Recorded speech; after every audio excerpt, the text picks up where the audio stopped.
ጩርሲል አልወድም ጩርሲል አልወድም ጩርሲል ሰላም እንዴት ናችሁ? በያላችሁበት ነገር ሰላም ነው። አሸይና አንድ ያላችሁ እሙኝላችኋለሁ። ቢስችስት ጎንደሎ ማዳች ላይክ እና ሼር ያደርጋችሁ ሐሳቦቻችሁ ለብዙዎች አካፍሉ። ለዚህም ኮልቢ አመሰግናችኋለሁ።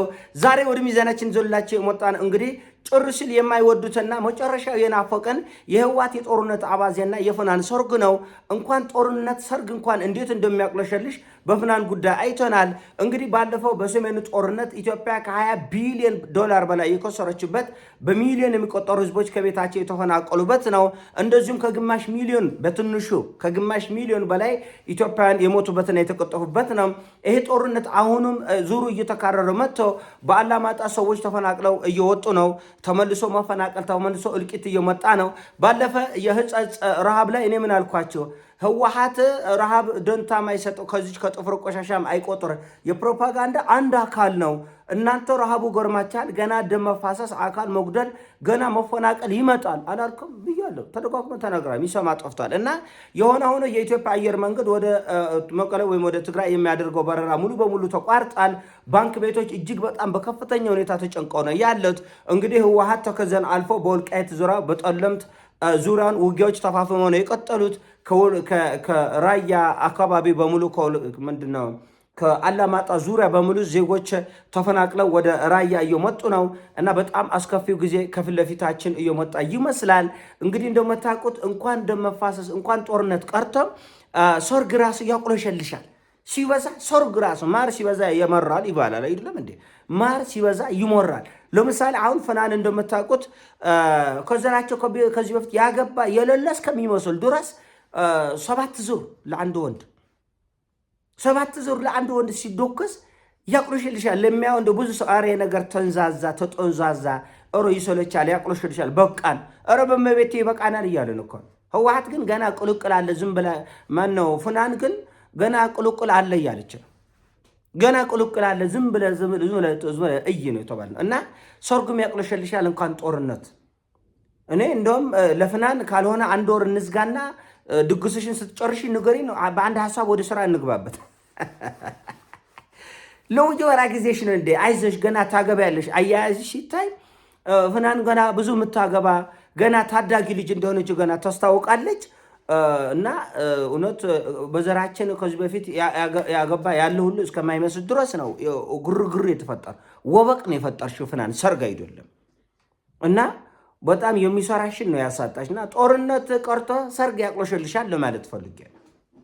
ጦርነት ቀርቶ ሰርግ ያቅሎሽልሻል። ስንት ሰው በተቸገረበት በተራበበት በተጠማበት አንዲት ሴት እያረፈች ተከታታይ 1 ወር ሙሉ 2 ወር ሙሉ አየሩን እኔ ሊያዘው ዓለም አገራዊም ዓለማዊም አጀንዳ እኔ ልሁን። እንደ ፍናን አካሄድ እኮ የሰሞኑን የቢቢሲም የሲኤንኤንም የአልጀዚራም አጀንዳ መሆን የነበረባት ፍናን ነች። ነገር ግን አልተሳካም። እና በልኩ መሆን ሁሉ ነገር ያቅሎሽልሻል። ከልኩ በላይ ሲሆን ማርም ራሱ ይመራል። እንኳን ጦርነት እንኳን ደም መፋሰስ፣ ጦርነትማ የሰው ልጅን ህይወት የሚቀጥፍ በጣም ቀፋፊ ነገር እኮ። መሬት ሁሉ እህል አያበቅም። ይቁርታ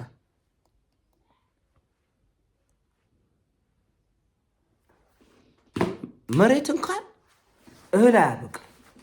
እና ሁሉ ነገር በልኩ ሲሆን ነው የሚሻለው። የሰው ደም የፈሰሰበት መሬት እግዚአብሔር ቁጣ ስለሚወርድበት ዝናቡን ቢዞም እህል አያበቅም። በጣም ቀፋፊ ነው። እንኳን የሰው ልጅ ቆርቶ ውሻ መንገድ ላይ ሙቶ ማየት ራሱ ህሊና ላለው ሰው ይሰቀጥጣል። ድብርት ነው የሚገላቸው እነዚህ ህወሓቶች። 7 ዓመት ሙሉ መቼ ሰላም አለ? እኛ ጦርነት ስናስነሳ ነው እንደሚጎርማቸው። የዚህ ሁሉ ደግሞ ፋሰስ መነሻ ማን ሆነና? እናንተ የሰሜንን ጦርነት ከጀመራችሁ ጊዜ ጀምሮ አይደለም እንዴ? ከአዲስ አበባ ጠቅልላችሁ ከወጣችሁ ጊዜ ጀምሮ አይደለም እንዴ ሰማይና ምድር ተጎለበጠ? ምን ነው ሌላ ቦታ ጦርነት ሲሆን እኛ ሲሆን ብቻ ነው እንዴ? እናንተ የጀመራችሁ ጥሳት አይደለም ወይ? እናንተ ጦርነት ጀመራችሁ። እንኳን የአገር ውስጡ ግርግር ቀርጦ ሱዳን ሁሉ ወረራ የጀመረው እናንተ ጦርነት ጀመረ። መሬታችንን ጠላት ሁሉ ደፈረከ ከዛ ጊዜ ጀመረ ነው። ከዛ ውስጥ የፈጠራችሁት ፖለቲካዊ ውጥንቅጦች ናቸው እዚህ ያደረሱት። እና ህወሓት ለአማራ ህዝብም ሰላም አትሰጡም። ቁጥር 1 ጠላታችሁ ለማዘናጋት አትሞክሩ። አሁን ህወሓቶቹ ምንድነው የሚያደርጉት? እኔ የሚጨረሻ የሚቀፈኝ ነገር ማለት እየገደሉ ትኩረቱ ከነሱ ላይ እንድታነሳ እኛ ምን አደረገን እኛ ላይ ነው እንደ ሁል ጊዜ ይላል። እኔ በርግጥ አቅለሽልሾኛል ማውራቱ ራሱ በእውነት የሆነ ቋቅ የሚል ነገር ነው። ዝም ብሎ ስለ ዋንትያ ማውራት ይሻላል። እንደ ስለ ጃሉዳ የሆነ ሀሳብ አንስቶ ማንሸራሸር የሚሻልበት ለምን ማቶ በሽተኛ ነው የሚያደርገው ሀሳብ ራሱ እና ዘላለም ዓለም ሞንጀሪኖ ኢትዮጵያን ወደ መቀመቅ እየከተተች ለአንድ የደቀቀች አሮጊት በሽተኛ አረጊት ሲባል አገር ይጠፋል እንዴ? ለዚህ ባህላዊ ጀነራል ተብለ አገር ይፈርሳል እንዴ? እና ያቁለሸልሻል። እናንተ እንዴት ነው የማይሰለቻቸው? ማውራቱ ራሱ ያቁለሸልሻል። እንኳንስ ሰርግ ቀርቶ እንኳንስ ሞት ቀርቶ እንኳንስ ጦርነት ቀርቶ ሰርግ ያቁለሸልሻል። አታዩም እንዴ በፍናት? እና እባካችሁ በልካቸው ነው አትሆንም። እርግጠኛ ነኝ እኔ ይሄ ጦርነት በጣም አስከፊ የሚያደርገው ዓለም ራሷ የራሷ አጀንዳና መቀመቅ ላይ በምትወርድበት ጊዜ በመሆኑ የሚፈጠሩ ኢኮኖሚያዊ ጫናዎች ለመገመት ከምትችሉት በላይ ነው። አሁን እኛ ይህን ጦርነት ከፍተን እንደተፈራው የኢራንና የአሜሪካ ጦርነት በዚህ ጉዳይ ላይ የሚጨመርበት ከሆነና ቀጠናው ይሄ ቀይ ባህር ዙሪያ እሳት የሚከፋ ከሆነ እመኑም አተመኑም አንድ ዘይት አሁን 2300 ብር 2200 ብር የሚሸጠው ዘይት በ6000 ብር የማይገኝ በ6000 ላይገኝ ይችላል።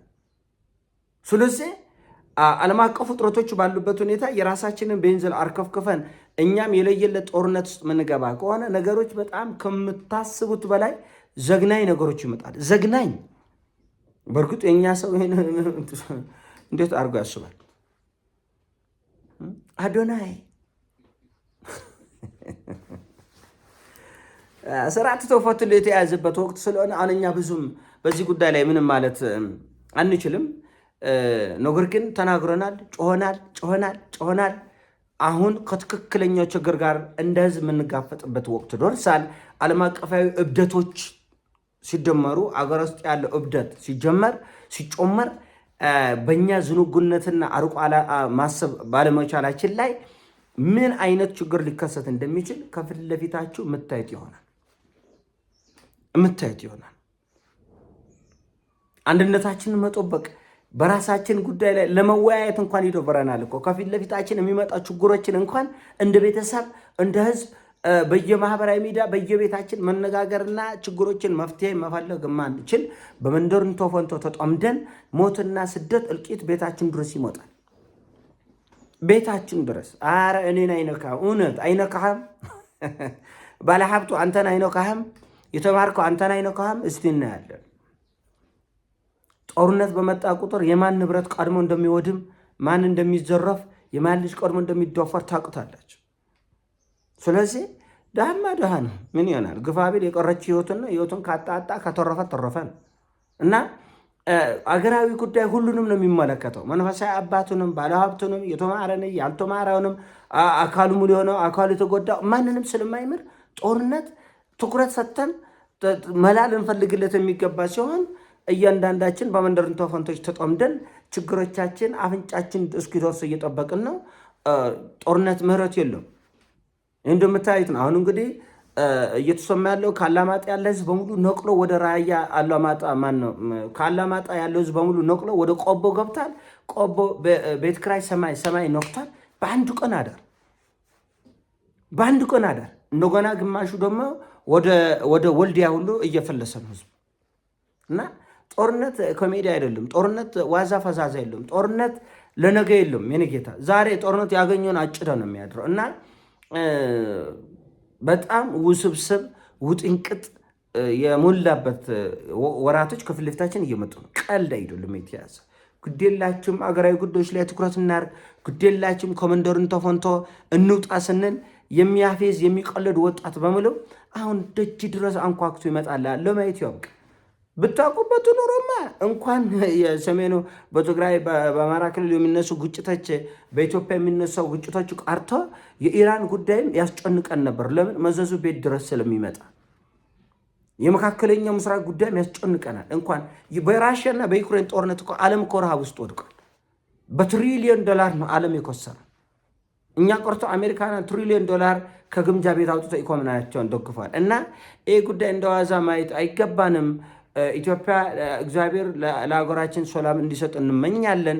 እኛም ግን የበኩላችን አስተዋጽኦ ማድረግ ይገባናል። ይሄን ሀሳብ ነው። ሀሳብ ሲሞቻችን ላይክ አድርግ፣ ሼር አድርግ። ካልተመቻችሁ አንሰብስክራይብ። ወዳችኋለሁ። ፒስ